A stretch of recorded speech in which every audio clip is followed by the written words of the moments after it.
Hola, ¿qué tal? Buenos días, buenas tardes, buenas noches. Hola, Diego. Hola, Carmita.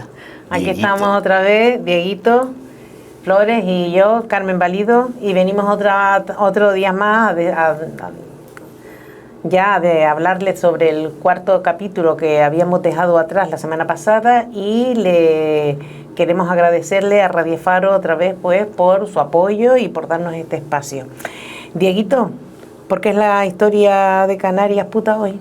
Hoy es puta, primero porque vamos a continuar con el tema, como acabas de decir, el tema de la semana pasada, que es la historia de todas aquellas mujeres moriscas y majoreras, muchas veces las dos circunstancias, la misma mujer, o sea, morisca y majorera, que se dedicaron a la hechicería en los márgenes de la sociedad para poder salir adelante y poder ganarse las lentejas, básicamente, y continuar con su vida.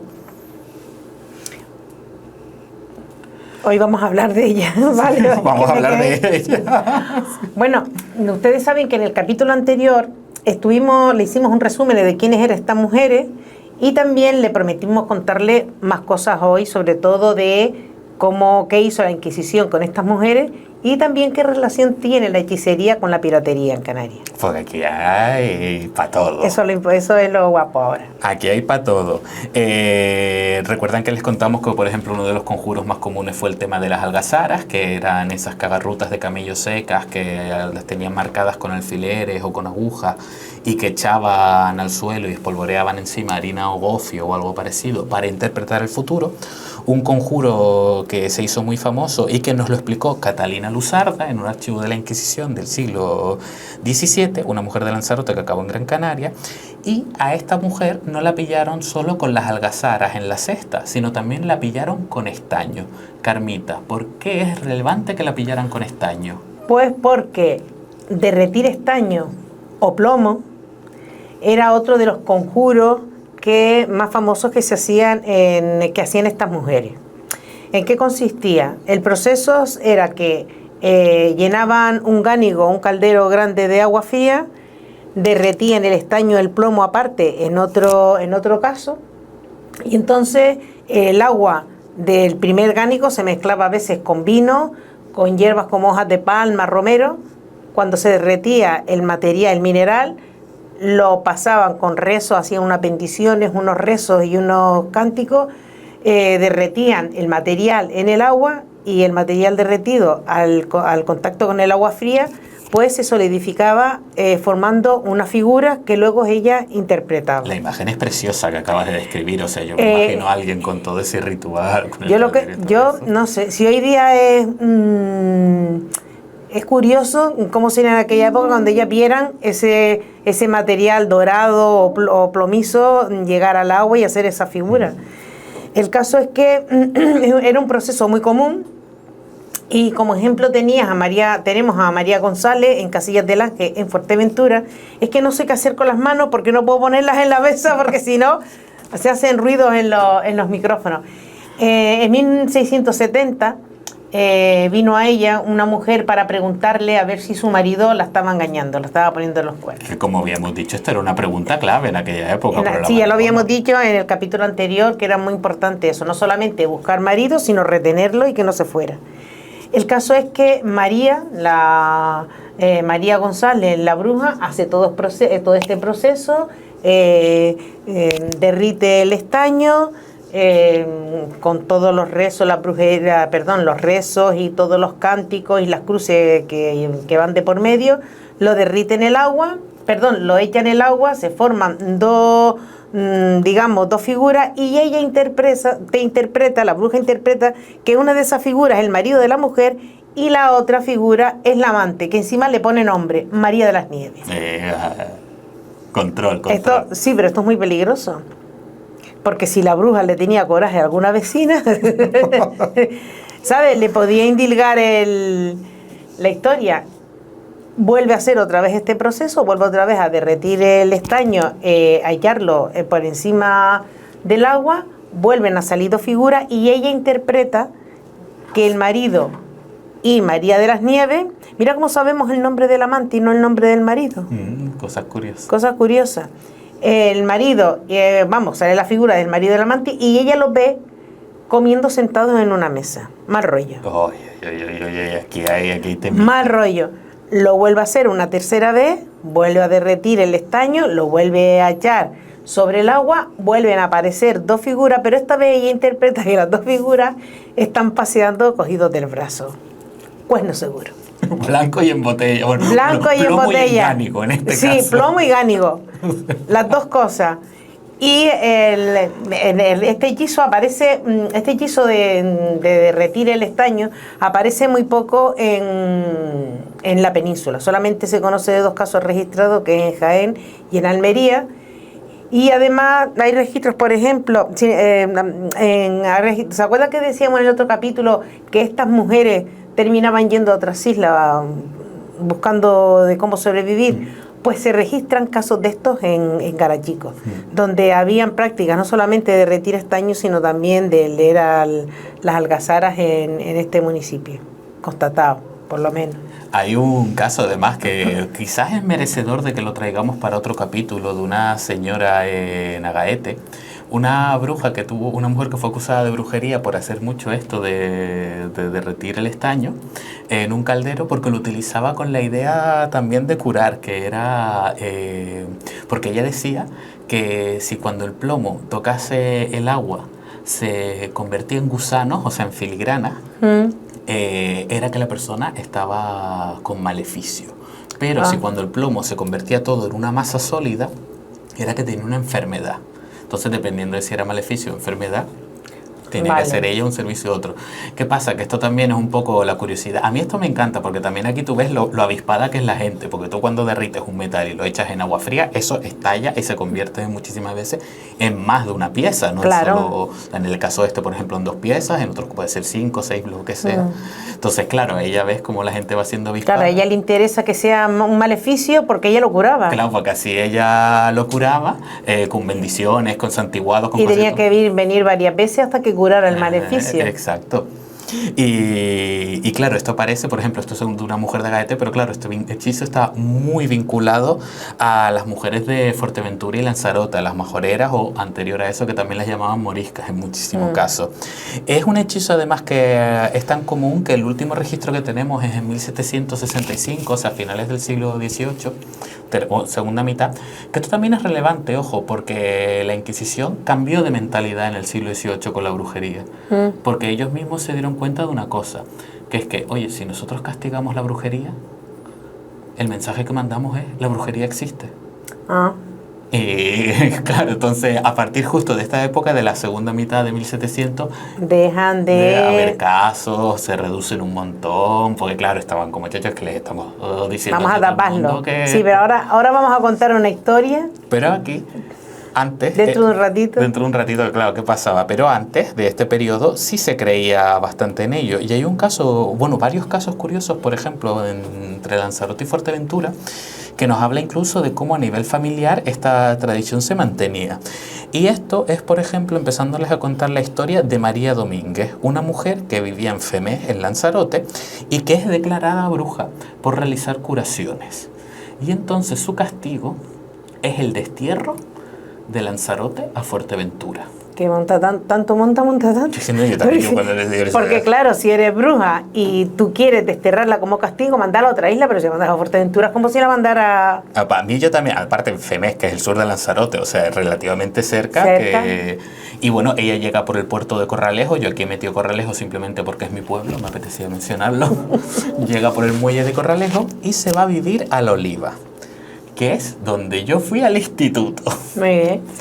Y en La Oliva, pues, ella tiene una hija, Justa de León. Y esa hija vuelve a aparecer en los archivos de la Inquisición por haber hecho adivinaciones y curaciones también. O sea, la madre, aunque la desterraron, decidió enseñar a la hija. Para que también se buscase las lentejas de esta manera y viviese... Porque claro, al final esto era una profesión también. Sí. La hija Justa de León aparece, ya es en esta época justo en la que la Inquisición está un poquito como vamos a hacerle menos caso, entonces a ella no le cae ningún castigo como la madre que la desterraron, sigue viviendo su vida. ¿Y qué tenemos a los años? Un tercer caso, María de León. ¿Quién es María de León?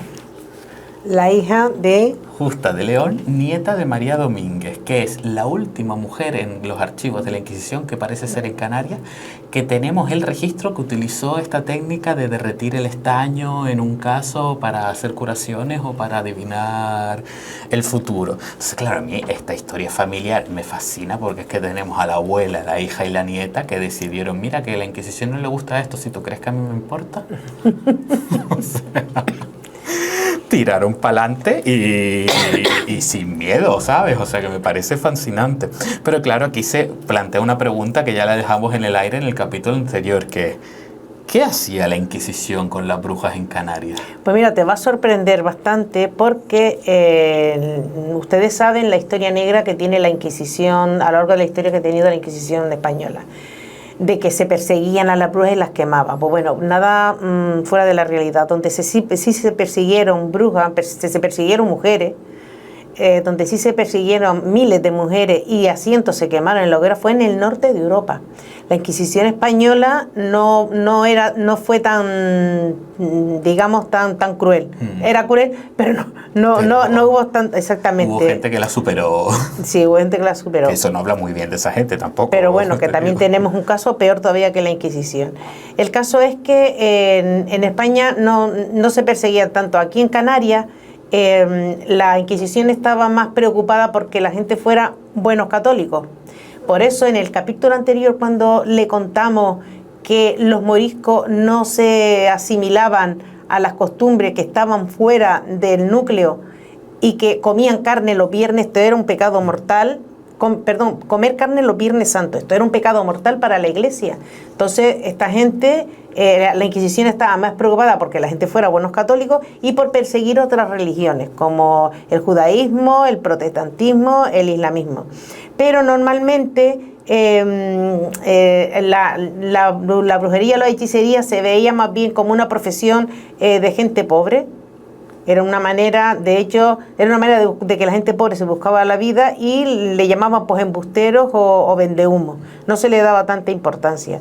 El hecho es que en Canarias la Inquisición duró 300 años y en esos 300 años solo se juzgó a 300 personas que viene a ser un caso por año. O sea, que no hubo una persecución es grave, pero no una persecución masiva como en el norte de Europa. No, nada que ver. O sea, aquí era eso, que no fueses un judío escondido o un musulmán escondido y que fingiese ser católico. Lo que efectivamente. Se metían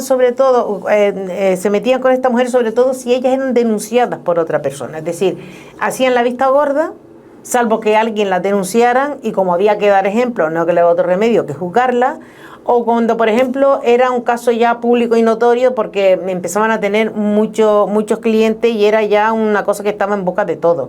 Entonces porque sí. Además una mujer famosa. Claro, se volvía una mujer pública. O si alguien la denunciaba porque tenían vinculaciones con el Islam. De todas maneras, los castigos eran azote, un castigo grave, azotes y también el exilio. Pero nunca llegó a muerto, salvo un caso excepcional, que tú lo conoces, que fue el único que llegó a muerte. Que tenemos un caso en Canarias que es relacionado con Lucía de Cabrera, una mujer de Lanzarote en 1577, descrita como una mujer negra, a la que se le denuncia por brujería. Pero ojo, a esta mujer no se la denuncia la Inquisición, se la denuncia al gobernador de Lanzarote. Es decir, o sea, por cuenta de la Inquisición, no hubo muerte porque fue culpa de este hombre. De uno de los personajes más... Que ya hablamos en el otro capítulo anterior. Más denostados que podemos tener en la historia de Canarias, que fue el primer marqués de Lanzarote, Agustín de Herrera Heroja. Ese señor que organizó las cabalgadas a África secuestrando 1.200 personas para esclavizarlas aquí. O sea, ya es una pieza... Era un fillaje de mucho cuidado. Vamos. Esta mujer a que se dedicaba en un principio a las adivinaciones, también algunas curaciones, pero sobre todo temas de adivinaciones, y la denuncian. Y por algún motivo que desconocemos, su caso concreto no les hace gracia, porque como decía Carmen, no era un tema muy perseguido, pero a ella hay que tener en cuenta, ojo, una cosa, una mujer racializada también, que sufría muchísimo más todo el tema de las opresiones, o sea, si hoy en día pasa, antiguamente era también mucho más bestia. Pues se la denuncia, Y cuando la capturan para interrogarla, le descubren una mancha en la espalda. ¿Qué pasa? Que en esta época, en el siglo XVI, todavía es una época en la que se creía mucho que las marcas que tú pudieras tener, lunares, En el vitílicos, cuerpo. cosas así, eran marcas del diablo, o sea, ya te demonizaban por tu apariencia física. Eso, por ejemplo, esto nada que ver, pero para que vean la curiosidad, era tan común que Santa Teresa de Ávila le puso pegas a algunas mujeres que querían entrar de monjas en sus conventos por tener... ¿Manchas o pecas? Por tener manchas, por ejemplo. Porque claro, se tenía de que era una marca demoníaca en aquella época. A raíz de esto deciden torturarla. Que la Inquisición normalmente alguna que otra vez se utilizó la tortura física, pero no lo necesitaba. ¿Por qué la Inquisición no necesitaba la tortura física? Porque le tenía a todo el mundo un miedo súper bestia. Horroroso. Y porque sabía que existía, que estaban esas herramientas. Entonces, claro, el terror era psicológico en este caso. Pero el marqués decide que sí se le somete a esta señora a tortura, y se la somete a la tortura del potro, esta que te estiran los miembros. Ay, por Dios. La pobre lo que Horroroso. sufrió. Y la obligaron a beber vino durante el interrogatorio, durante el proceso. La idea de que bebiera vino era para soltarle la lengua. Ah, o sea, que era por si las herramientas no soltaban. No tenía por, ningún si, por si el sentido. potro de tortura no soltara la lengua. Claro, sabes que tú dices... es que, Ay, nos reímos, pero qué horror. No, o sea, esto es un sinsentido absoluto en este caso. ¿Y qué acaba confesando esta mujer? Pues cada vez yo me pongo en su Lo que tú posición, digas. lo que tú digas. quieras escuchar. Como si he matado a Kennedy 500 años antes. Claro, o sea, y que querían escuchar ellos, que era bruja. Entonces, ¿qué contó Lucía de Cabrera? Lucía de Cabrera contó que sí, que ella era bruja y que para hacerlo había invocado al diablo de noche, bailando, y que este diablo se le había aparecido en forma de camello, que para cerrar el pacto le tuvo que dar un beso en la pezuña. Y el diablo de esta manera le enseñó a ella a volar, que le utilizaba, decía, era un ungüento de sebo de camella y de cabra, y que montaba encima del camello y que juntos volaban por los campos de Lanzarote, con dos objetivos: chupar la sangre de los niños, que eso era una superstición muy común en la época, que decía la gente que los niños cuando fallecían pequeños, bebés, o sea, recién nacidas las criaturas, es porque una bruja le había chupado la sangre, y para estropear las cosechas de Lanzarote echando unos polvos negros de manera que provocase el hambre, claro. ¿Cómo se afina la imaginación con los, Claro, con los instrumentos de tortura, madre mía? A ella, la pobre, o sea, soltó esta historia porque era la historia que querían escuchar. Entonces, Que a lo mejor ni la soltó ella. No, sí, por lo visto. Sí, por lo visto sí. Sí la soltó ella. Y claro, es una historia muy sorprendente, ¿no? Porque se menciona al diablo, poderes, o sea, ya no son conjuros de provocar amor o una curación, sino poderes, digamos, más allá. Entonces, aquí pues hay que dar la alerta a la Inquisición en este caso. Después de este proceso de tortura, eso sí, ella fue interrogada de nuevo y lo negó todo.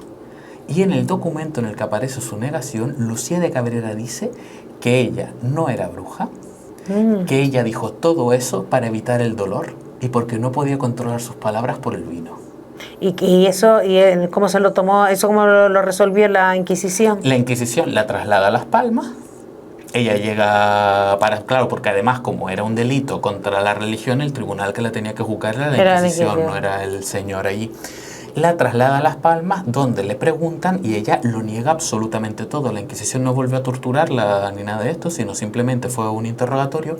¿Qué ocurre con esta mujer? Que las heridas que sufrió fueron tan graves que esta mujer acabó falleciendo. Probablemente incluso existe la posibilidad de que la Inquisición no lo hubiera terminado de juzgar, porque los inquisidores sí tenían en cuenta en algunas ocasiones, oye, la declaración no solo tiene que estar sostenida por esta persona de forma relativamente espontánea, sino también por otros testigos, pruebas, que esto, ojo, no es un alegato de defensa de la Inquisición, sino que nosotros tenemos en la mente que la Inquisición fue chunga, pero es que la justicia real y la justicia señorial era peor. Fue aún más cruel en Canarias. Claro. Lo que pasa que no se difunde. No se difunde. Y no es que fuera peor. O sea, cuando yo digo que la justicia, digamos, del Estado, que no había estado, en aquella época no había estado, pero digamos la justicia institucional de la corona era peor, me refiero a que era arbitraria.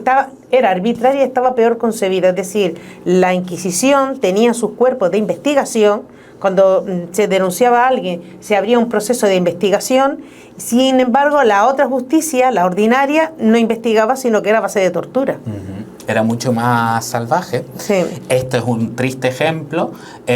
Por ahora parece ser que es el único ejemplo que ha llegado a este extremo, en este caso en Canarias, y además es el ejemplo que se toma muchas veces en investigación y en otros ámbitos de cómo fabricar una bruja.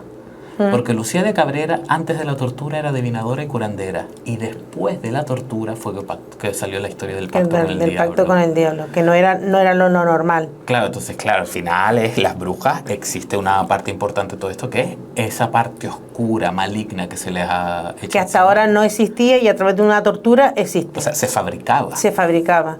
Bueno, digamos que no siempre el castigo era la tortura. Muchas veces los castigos solían ser, como dijimos antes, el exilio, y también otras era la vergüenza pública, el escarnio público. Y este es muy gracioso. A mí me hace mucha gracia esta parte porque el escarnio público era ponerte en exposición un día de misa, que claro, en aquella época todo el día de misa, todo el mundo iba a misa, y entonces el cura en plena misa te apartaba, te señalaba, te leía la resolución de la Inquisición y le decía a todo el mundo: esta mujer es una bruja. ¿Qué pasaba? Que el que no la conocía ya sabía que ella era una bruja. Era como si le pusiera un cartel aquí, de neón, aquí donde ustedes tienen que preguntar. Que yo me imagino claro. Ahí en una misa en aquella época, porque pensando, necesito acudir a una bruja, pero no sé quién preguntarle, tampoco lo puedo preguntar a Tocristo. Vamos a misa, que el cura me lo dice. El cura... Porque tenemos varias resoluciones en las que dicen por qué las condenaban. O sea, además te decía que sabía hacer, que tú dices, pues mira... esta mujer para curar hace esto, para curarse de otro, si quieres buscar un novio, ella te hace esto, te hace... Y además te daba el catálogo de servicios y de prestaciones. Con lo cual, ¿qué pasa? Pues que eso ponía a la gente vamos, que le enseñaba a la gente quién era la bruja. Y si además, claro, y si además esto pasaba en una isla como Gran Canaria y Tenerife, donde a una señora que era majorera le decían que era bruja, pues entonces aumentaba su valor. Total, o sea, era las que tenemos los casos de mujeres que empezaban a cobrar, digamos, de una forma un poco digna, porque como era un trabajo de pobre, pues no se cobraba mucho, pero de repente es como, no, esta viene con... Esta bruja, y encima viene de Fuerteventura y Lanzarote, esta es la buena. Pues claro, luego está eso lo que comentaste, de que si tenían muchos clientes o algo así, les exiliaban de isla. Entonces tú dices... Claro. De aquí viene esta exiliada. Bueno, pues 200 años tardó la Inquisición en darse cuenta que estaba poniendo vallas publicitarias en plena misa. Con lo cual... tarde pero acertado, y no hay mucha gente, digamos, que se buscó la vida así, o sea, que el escarnio público era una tontería, sino que además aumentó su caché. Total, que esta es una de las cosas que tú dices, mira, menos mal que les salió mal y bien, que les saliera mal en la vida. Contradicciones de la historia. Total, en este caso.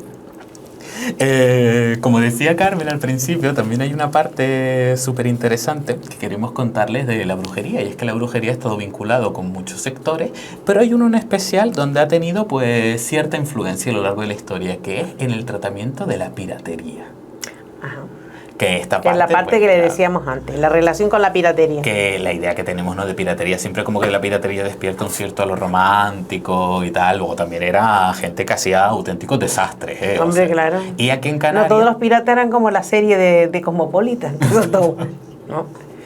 Y entonces, no, ni tampoco son el Jack Sparrow este. No, tampoco. Y Canarias era una tierra donde se sufrían muchos ataques piráticos. Muchas veces venían los franceses y los ingleses a arrasar, saquear. Y luego estaba el tema de la relación conflictiva con África continental, porque nosotros habíamos ido allí a secuestrar a gente, ellos se vengaban. Eso es piratería también. Claro, nosotros habíamos... Por si ustedes no lo han pillado. La cabalgada... Total. O sea, hacíamos piratería allí, pues como se defendieron, haciendo piratería acá. Hombre, claro. Entonces, eso crea una situación de tensión constante en el campesinado en Canarias.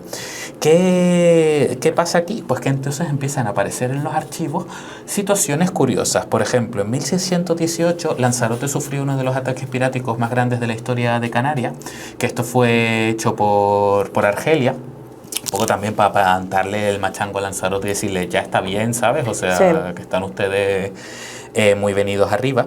Y aquí aparece en medio de todo este ataque una pareja que se llamaban Antón Martín y Felipa González, que esta era una pareja de Madeira, que habían sido exiliados justamente de Madeira a Lanzarote por brujería. Pues... Madeira, voy a hacer el chiste, Madeira como Pinocho. corramos un tupido velo. Pues esta pareja se refugia junto con el resto de la población de Lanzarote que consiguió protegerse de este ataque o venganza pirática, como queramos verlo, en la Cueva de los Verdes, que era un sitio que utilizaban mucho para defenderse. Y ellos empezaron a hacer adivinaciones para saber cuándo se irían los argelinos y cuándo era seguro poder salir de la cueva de los Verdes. Pues tanta fama agarró esta pareja, Antón y Felipa, que la marquesa de Lanzarote, Mariana Manrique Enríquez de la Vera, tiene un nombre trabalenguoso, esta era la mujer del difunto primer marqués de Lanzarote, que si el infierno existe, hoy estará allí, seguirá ahí, por el asesinato de Lucía y las 1.200 personas que secuestró. Pues esta mujer fue un caso también interesante de la historia de Canarias porque ella fue la que llevó las riendas del marquesado muchas veces. O sea, cuando se habla mucho de la marquesa de Lanzarote se refieren a ella en concreto. Ella contrató a la pareja Antón y Felipa para que hicieran adivinaciones para saber cuándo vendrían próximos ataques piráticos y para poder pues gestionar la defensa de la isla, del territorio de la isla. El tema llegó a tal punto con el miedo a la piratería que mucha gente acudía a las brujas a preguntarle, pues a hacer adivinaciones de cuándo va a ser el próximo ataque pirático. Y algunas agarraron especial fama. Hay una que me encanta, Melchora Perdomo. Pero acertaban. Melchora Perdomo. Pero acertaban. Bueno, acertarían, si no, no serían famosas. Lo hubieran quemado la hoguera, eso sí. También te digo que por estadística no creo que no era difícil acertar. Melchora Perdomo, que esta es una época en la que estuvieron muy de moda nombres femeninos que hoy en día solo existen masculinos. Dominga, por ejemplo, en lugar de Domingo. Yo he conocido Dominga, Baltasares no, pero Dominga sí claro, conocido. Claro, o sea que están ahora menos conocidos. Ya no se oye, pero sí las conozco. Y Melchora Perdomo era una mujer que tenía mucha fama de adivinar con mucho cierto cuando venían los ataques piráticos, pero que por lo visto ya tenía tanto cierto que cuando veía que iba a venir uno, decía, no, yo me voy a Fuerteventura. Yo aquí no me quedo esperando en Lanzarote. Entonces la gente... Mira, eso era una buena pista. Cada vez que veían a Melchora nadando para Fuerteventura, era que venían piratas. No, que lo tenemos además registrado, de que la gente se ponía súper nerviosa y empezaba cuando ella se iba a Fuerteventura. Algo los gobernadores y a la gente decía, oye, que nos tenemos aquí que poner en modo defensa porque se ha ido Melchora a Fuerteventura. Y cuando los majoreros veían a Melchora llegar, era como, ay, Dios mío, mal rollo. ¿Sabes? O sea, están los piratas yendo en Lanzarote. Esto no solo pasaba en este lado de la costa, sino también en África continental, cuando cautivaban a alguien. Los cautivos son las personas con las que se denominó a aquellos que fueron secuestrados por piratas marroquíes, argelinos, saharauis. Pues claro, mucha de esta gente tenían la esperanza de que los rescataran. Entonces, ¿qué tenemos? Muchas declaraciones de estas personas que hablaron con otras compañeras que eran brujas para que echaran las suertes para saber cuándo las iban a rescatar. O si las iban a rescatar o no. Incluso en el ataque pirático este famoso de 1618 hay personas que hacen adivinaciones para saber si sus familiares estaban cautivos en Argelia o en el estrecho, porque cuando la flota volvió para Argelia hubo una parte en el estrecho que consiguieron interceptar los barcos castellanos y liberar a esas personas. Entonces, a ver si su familiar estaba en Castilla o estaba en el estrecho. En Argelia. El camino cambia. No sé, y las esperanzas también. Y las esperanzas también. Aunque, ojo, esto es tema para otro capítulo, pero tenemos algunas historias curiosas de este ataque concreto, por ejemplo, de gente que ahorró dinero para ir a... Hay una historia, por ejemplo, no me acuerdo del nombre, esto lo traeremos en otro momento, pero de madre y padre que ahorran para ir a liberar a su hija. Y cuando los años consiguen dinero, van a Argelia y van con el dinero para comprar la libertad de su hija les dice no. No quiero ver, mamá, me he enamorado del moro. No, lo que pasa es que Canarias era una tierra difícil. Era una tierra muy difícil como para volver. Como para volver y dice, yo aquí estoy bien. También tenemos que tener en cuenta una cosa, que es que en el siglo XVI las condiciones higiénicas del mundo norteafricano eran mucho mejores que las que teníamos nosotros, la del mundo católico, europea, pues, sí, porque aquí la gente olía y Y se notaba de lejos que olía. Que no se bañaban, vamos. Entonces, claro, pues esto es curioso, pero hay algunas personas canarias que dijeron, yo allí no vuelvo. Aquí Yo me estoy quedo mejor. aquí. Bueno, y estas son las historias en la segunda parte de este bloque, el que les queríamos comentar de las brujas, Que está muy, muy atravesada por las cabalgadas y por la esclavitud y por las cabalgadas, por la esclavización, por la pobreza, también, o sea, una profesión feminizada, una profesión racializada y una profesión de la que muchas de esas mujeres se quedaron, vivieron y que están en los árboles familiares de muchísima gente de Canarias. Sí. Hoy en día sin ser consciente. Como todos los capítulos, pues muchísimas gracias a Radio Faro por dejarnos aquí contar nuestras paranoias y la historia puta de Canarias también. Por ponernos los micrófonos y las cámaras también. Total, que eso es un deporte de riesgo. Sí. Y nos vemos en el próximo capítulo. Nos vemos en el próximo capítulo. Dale me gusta, comparte con todo Cristo, comenta y lo que quieras preguntar o soltar o lo que sea. Ya te digo, pregunta, duda, chisme, cualquier cosa que nosotros les comentamos y les decimos y les respondemos. Y puta, qué historia tiene Canarias. Efectivamente. Buenas tardes.